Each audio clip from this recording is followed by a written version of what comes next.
Assalamualaikum warahmatullahi wabarakatuh. Pada pertemuan kali ini kita akan membahas materi terkait dengan akuntabel dan kompeten yang akan dibawakan oleh Muhammad Yasir Al-Farisi Angkatan 3 MDH 9 dari instansi Dinas Pertanian Kabupaten Pangkep. Akuntabilitas adalah kewajiban untuk mempertanggungjawabkan segala tindak dan tanduknya sebagai pelayan publik kepada atasan, lembaga pembina, dan lebih luasnya kepada publik. Aspek-aspek akuntabilitas. Yang pertama ialah akuntabilitas adalah sebuah hubungan.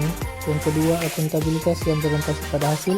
Ketiga, akuntabilitas membutuhkan adanya laporan.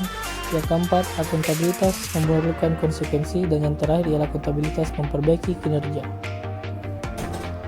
Tingkatan akuntabel. Yang pertama, akuntabilitas stakeholder, akuntabilitas organisasi, akuntabilitas kelompok, akuntabilitas individu, dan yang terakhir ialah akuntabilitas personal. Panduan perilaku akuntabel. Yang pertama ialah akuntabilitas dan integritas. Akuntabilitas dan integritas adalah dua konsep yang diakui oleh banyak pihak menjadi landasan dasar dari sebuah administrasi sebuah negara. Akuntabilitas dan integritas adalah faktor yang sangat penting dimiliki dalam kepemimpinan.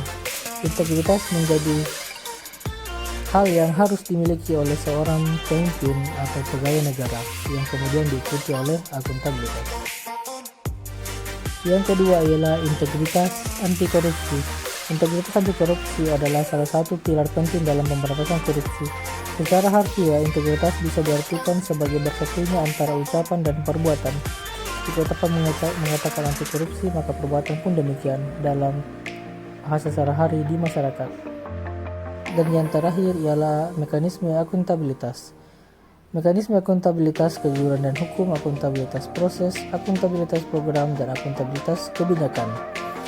Adapun alat akuntabilitas di Indonesia ialah adanya perencanaan strategis, kontrak kerja, dan laporan kinerja atau LAKIP. Tipe konflik dan langkah-langkah yang diperlukan dalam penanganan konflik kepentingan. Yang pertama ialah keuangan, termasuk penggunaan sumber daya lembaga, yaitu dana, peralatan, atau sumber daya aparatur untuk kepentingan pribadi. Dan yang kedua ialah keuangan, seperti penggunaan posisi atau wewenang untuk membantu diri sendiri dan untuk orang lain. Sementara, langkah yang diperlukan dalam penanganan konflik kepentingan ialah pertama penyusunan kerangka kebijakan, identifikasi situasi konflik. Yang ketiga ialah penyusunan strategi penanganan konflik kepentingan, dan yang terakhir ialah penyiapan serangkaian tindakan untuk menangani konflik kepentingan.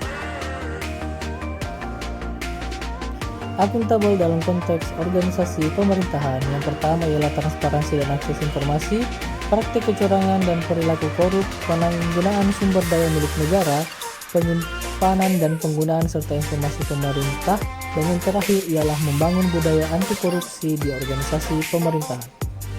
Materi kedua yang akan dibahas adalah kompeten. Tantangan lingkungan strategis. Yang pertama ialah VUCA. VUCA merupakan singkatan dari Volatility, Uncertainty, Complexity, dan Ambiguity, yang dimana perubahan skala besar, kesulitan melakukan prediksi secara akurat, kerumitan tantangan akibat berbagai faktor, dan yang terakhir ialah adanya ketidakjelasan. Tantangan lingkungan strategis yang kedua ialah disrupsi teknologi informasi. Yang diperlukan ialah adaptasi terhadap keahlian baru yang dilakukan setiap waktu seiring dengan kemajuan teknologi yang diimbangi dengan meningkatkan kinerja organisasi.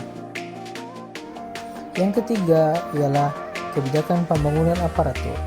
Untuk menjawab tantangan lingkungan strategis diperlukan nilai-nilai berakhlak yang sangat penting untuk diimplementasikan dalam dunia ASN.